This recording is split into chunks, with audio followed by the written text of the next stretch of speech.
show, take me off this show, all this kind of stuff like this. Because here's what I know to be true. What's his name? Goodness gracious, I just forgot the guy's name. The comedian who was a part of Baskins, the clown show that's on FX. Oh, I know. I don't even think about no clowns. Oh, goodness. Oh, Louis C.K. Okay. Louis C.K. was taken off I would the not have writing associated staff. him with a clown show. Well, he did. It's a really good show too with Zach's. Oh, Galifianakis. Thank you. You know his name. You know your name, baby. You talented, and he's a very talented person. But okay, so they were all working together. Louis C.K. was accused of these horrible sexual advancements or all this kind of stuff, and he admitted to it, and apologized. Not sexual advancement. That was sexual coercion at best, but not advancement. Okay. Advancement is you put your hand on my shoulder and lean in close while we having a drink. That's an advancement. That what he did was not an advancement. It was a violation. You nasty man. Okay, all right. Tell us how you feel about it, Dr. Nikki. You're not the only one that can feel cry about it.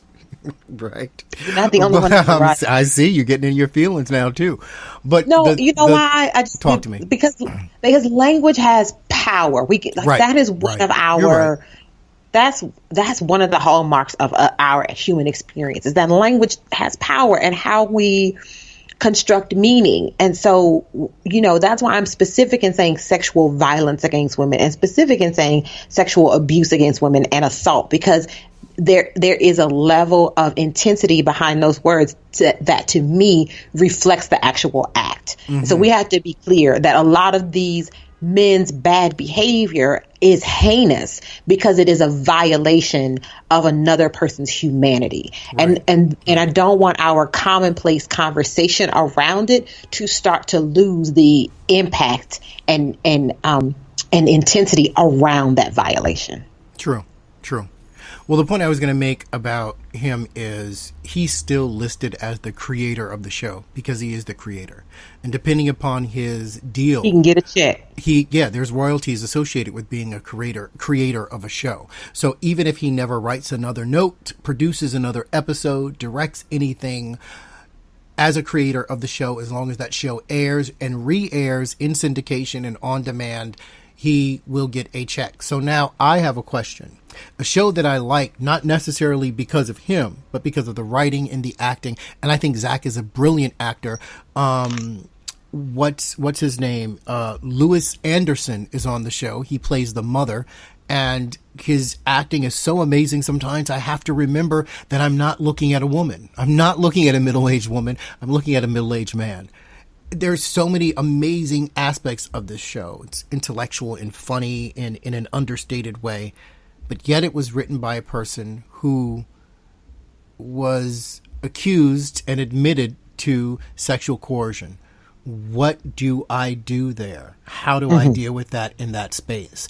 And so I understand how difficult that question was. And this is why I say I think we have to take it case by case and look at our own personal morality around these issues. I am a person who believes in second chances. Because I am a person who believes in second chances, when Louis C.K. stood up there and apologized, heartfelt apology, I said I can accept this. Had Roseanne done the same thing, I would have been able to accept it. But Roseanne did not apologize. Roseanne gave an excuse. And her excuse was that she took Ambien. And as a person who has had a restless night here or there, I too have taken Ambien, and I have never woken up in the middle of night and gone on Twitter and called people out their name and all kinds of things. And furthermore, let's be honest and real. The thought that it took to put into that was not an Ambien-induced slumber. You put thought into that disrespect. It was quite witty in how you did it. So stop with the excuses and take some ownership of what you're doing. Some of us just need to own our stuff. And I think that when you start doing that, you get back into the humanity that somehow you feel exempted from because you're in this silver Hollywood lining that everyone places you on this pedestal. So let me bring in the various strains of this conversation and why I want to talk about this idea of restorative justice. So before the break, we were talking about this idea, but power. Power only, power, I shouldn't say only, power exists in a context. And oftentimes our systems and structures reflect our context, or our context reflects our systems and structure.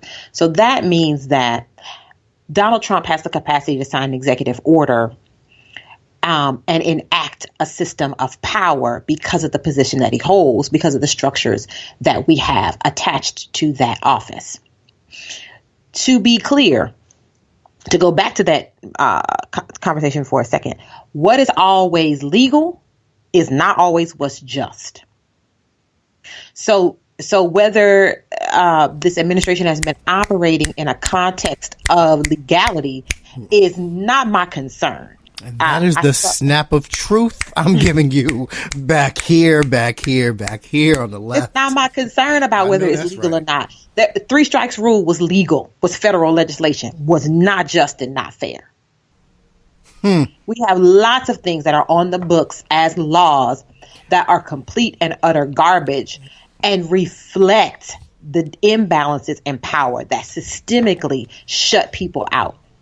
And oftentimes people that are marginalized due to race, due to class, due to sexual orientation, due to gender, et cetera, et cetera. That is what we do in this country. So I'm not very concerned about legalities. What I am concerned about is equity and justice.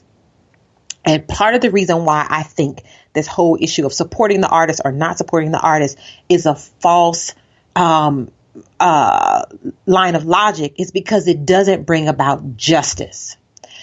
I think our capitalistic structures get us so confused that we all start to revere money and the power of money far too much over our actual humanity and morality. I don't care if Harvey Weinstein gets another check. I care if he learns that his behavior was abhorrent. I care if he takes accountability for that. I care if he changes his behavior so that he's not able to use power that he still holds, to be clear, that he still holds to then victimize other people. I don't care that Nate Parker ever make another film. I care that he takes accountability for what he did to that young woman in college and recognizes that his role as a husband, as a father, reflects his distorted sense of masculinity and that he do something about it. That's what I care about. And what we have now is a system where we either lock you out or you're included. And there's nothing in between. There's no learning that happens. There's no opportunity for growth that happens. And on the other side, there is limited opportunity for healing for the victims of all of these people.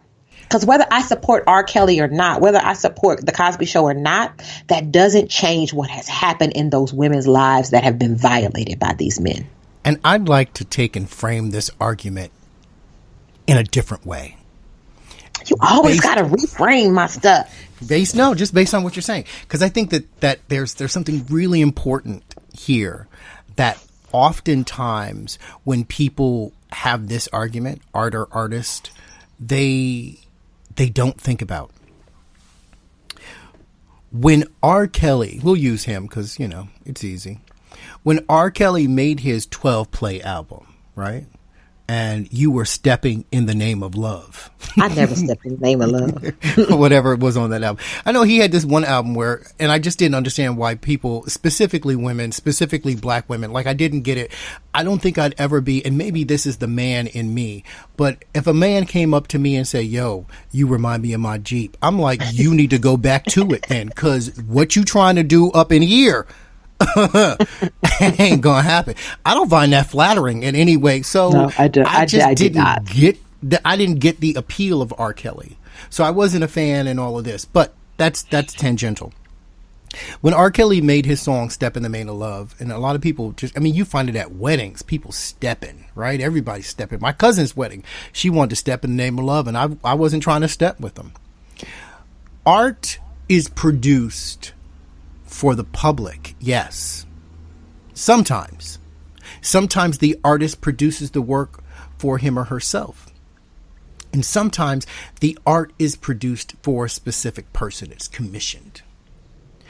But art is appreciated personally if I like it, if I don't like it, if it speaks to me, if it doesn't speak to me, if it's something I can stand behind, if it's something I can move away from. What we tend to do in this society is we don't take in the art in our own personal spaces and allow our own personal experiences, moralities, and judgments to affect how we interact with that art. We're doing everything socially. Do you like Madonna? Yes, I'm a Madonna fan. And you may not know anything beyond Vogue, but you're a big Madonna fan, right? Do you like Whitney Houston? Oh, I didn't really like all of Whitney's songs, but I did like that one single, I Will Always Love You, right? And these are popular things. But if you were to ask someone, what did Whitney Houston's I Will Always Love You mean to you? Very often they don't have an answer because they aren't that connected.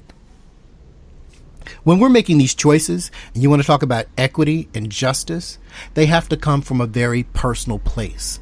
We can't allow society to dictate to us, A, what is popular and what we should consume, and then B, what we should excuse and accept. And that is what's going on now. I don't know. I hear what you're saying. I do.